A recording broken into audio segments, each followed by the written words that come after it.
welcome to Watch Mojo, and today we're counting down our picks for the top 10 villains in the Lord of the Rings and Hobbit movies. The halfling was dear to thee, I see. Know that he suffered greatly at the hands of his host. For this list, we're looking at the most memorable, fascinating, and terrifying villains in Peter Jackson's adaptations of J.R.R. Tolkien's novels, The Lord of the Rings and The Hobbit. While we will be referencing Tolkien lore, we'll be sticking to characters who've appeared on screen. Which of these villains still haunts your imagination? Tell us in the comments. Number 10. Azog.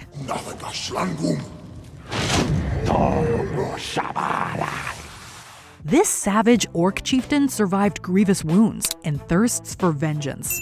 In the books, Azog is beheaded by Dain at the Battle of Azanul-Bizar, and it's his son Bolg who seeks revenge on the dwarves. Peter Jackson's adaptation sees Azog lose his forearm to Thorin instead, which he replaces with a claw and later a blade.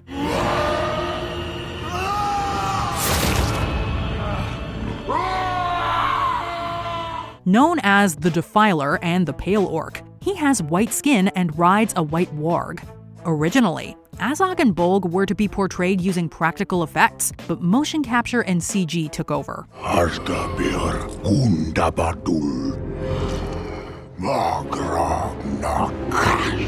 A live-action Azog may have ranked higher, but he does still have enough menace to land him a spot on the list. Number 9. Denethor.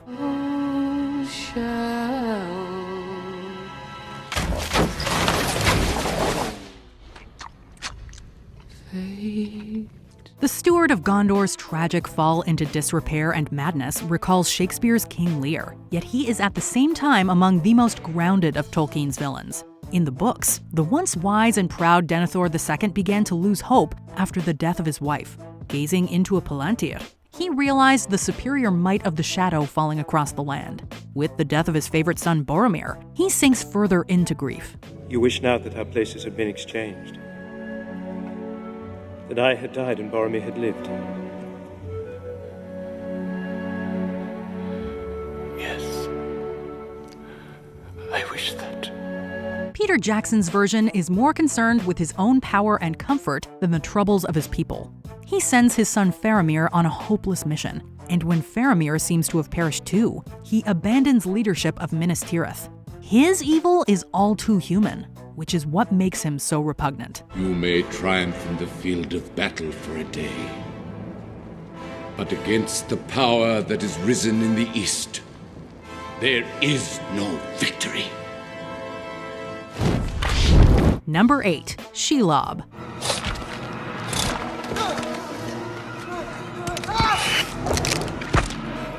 Lurking in her lair in the western mountains of Mordor, the age-old abominable Shelob preys on stray orcs and prisoners sent to her by Sauron. She likes to gloat over her struggling captives before drinking their blood. But she longs for sweeter meats, setting her clustered eyes on Frodo and Sam after Gollum leads them into a trap.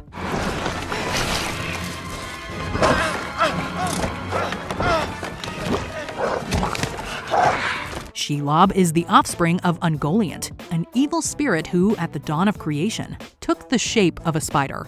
She had her own children, who dwelt in Mirkwood, but none were as steeped in malice and power as their progenitor. Let him go, you filth. Let him go! Number 7. Lurtz. Looming over other orcs, Lurtz is the first of the Uruk-hai, Saruman's own wicked creation. Uruks first appeared out of Mordor and are described as, quote, black orcs of great strength. Saruman's experiments bred the Uruk-hai, an offshoot that could endure sunlight. Treebeard speculates that Saruman may have bred orcs with men. Created for the films, Lurtz has limited screen time, but he made an impression with fans, especially thanks to his vicious fight with Aragorn.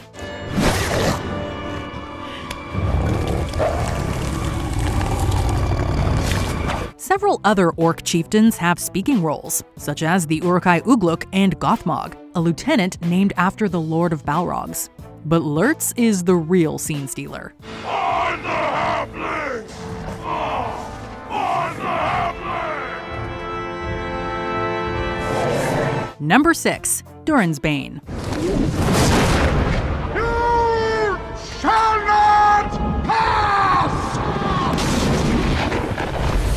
Delving too deep in the mines of Moria, the dwarves woke a scourge of fire, a Balrog who slew King Durin VI and became known as Durin's Bane.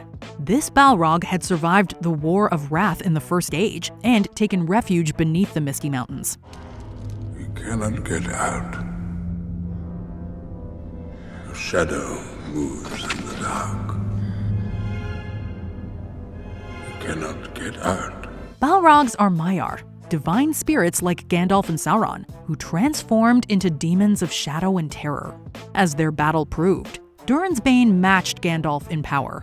Peter Jackson's Balrog drew from the design of acclaimed illustrator John Howe. While Tolkien described the Balrog as vaguely man-shaped, the horned demon of the movies has become iconic.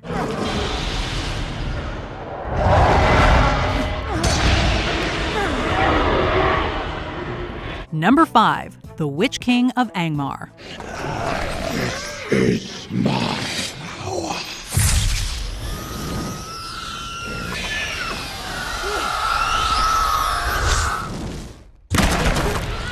A shadow of despair, the Lord of the Nazgul fills all who behold him with terror. Beneath his black cloak, he is invisible, a wraith who, in the films, appears as a pale, malformed figure once Frodo puts on the ring. After losing his horse, he rides a fell beast that gives him command of the skies. Like the Black Riders he leads, the Witch King was once a mortal man, possibly one of the 3 lords of Numenor to whom Sauron gifted rings of power. In battle, he wields a Morgul blade, a sword which he can set aflame, and a giant black mace. As chief of the Nine, he is one of the creepiest and most dreadful of the story's villains. You fool. No man can kill me. Die now. Number 4. Smaug. I am death. It's the combination of intelligence and brute strength that makes Smaug so menacing. While Middle-earth has seen mightier winged dragons, such as Uncalagon the Black, Smaug is the greatest dragon of his day, described by Thorin as, quote, a most specially greedy, strong, and wicked worm. After massacring the dwarves of the Lonely Mountain, Smaug claims their treasure for himself, only leaving to prey on the folk of Dale, particularly maidens. Cunning and eloquent, Smaug is devious and difficult to deceive. The tales and songs fall utterly short of your enormity, O Smaug, the stupendous. Do you think flattery will keep you alive? No. No, indeed. His wrath devastates towns and kingdoms. Had Smaug survived to join Sauron's forces, as Gandalf feared, the War of the Ring may have ended very differently. Number 3. Saruman. I gave you the chance of aiding me willingly, but you had elected the way of pain. The head of the White Council and the Order of Wizards, Saruman is considered great among wise, but underneath, his heart is black and treacherous. Envious of Gandalf and Sauron, Saruman desires the One Ring for himself. Against the power of Mordor, there can be no victory. We must join with him, Gandalf. We must join with Sauron. Falling under the Dark Lord's sway through the Palantir in his fortress Isengard, he breeds his own secret army and sends his agent Grima Wormtongue to undermine the kingdom of Rohan. Saruman's greatest power lies in the persuasive force of his voice, something brought to life by Christopher Lee's booming voice in the films. So you have chosen death. In the books, Saruman continues to foment trouble during the Scouring of the Shire, but on both the page and screen, he is a classic villain corrupted by the lust for power. Number 2. Gollum. Games? Oh, we love games, doesn't we, Precious? Does it like games? Does it like to play? Maybe. Originally a curious-minded hobbit named Smeagol, Gollum was transformed by the One Ring into a twisted creature with long fingers and luminous eyes. living in lonely darkness beneath the misty mountains. Precious. It's Gollum's tragic backstory and how close he comes to redemption that makes him such a fascinating villain. While his murder of his friend Deagle was loathsome, he is in many ways a victim of the ring's power, with only a small corner of his mind still his own. Master's my friend. You don't have any friends. Nobody likes you. Frodo's kindness reminds him of his past and almost leads him to repent.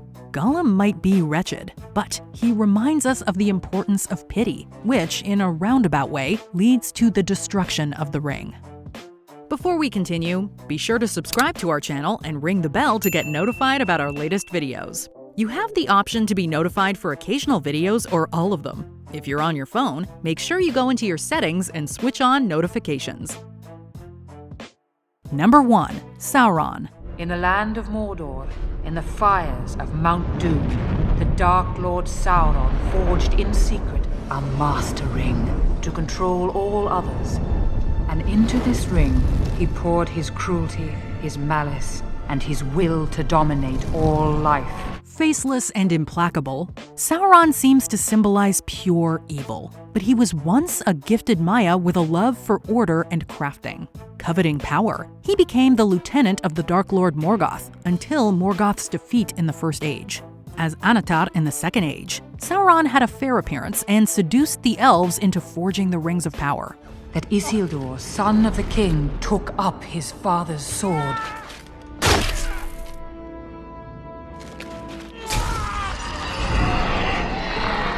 By the Third Age, however, his form was an image of malice and hatred. When Frodo has a vision of Sauron's eye, it's yellow and rimmed in fire.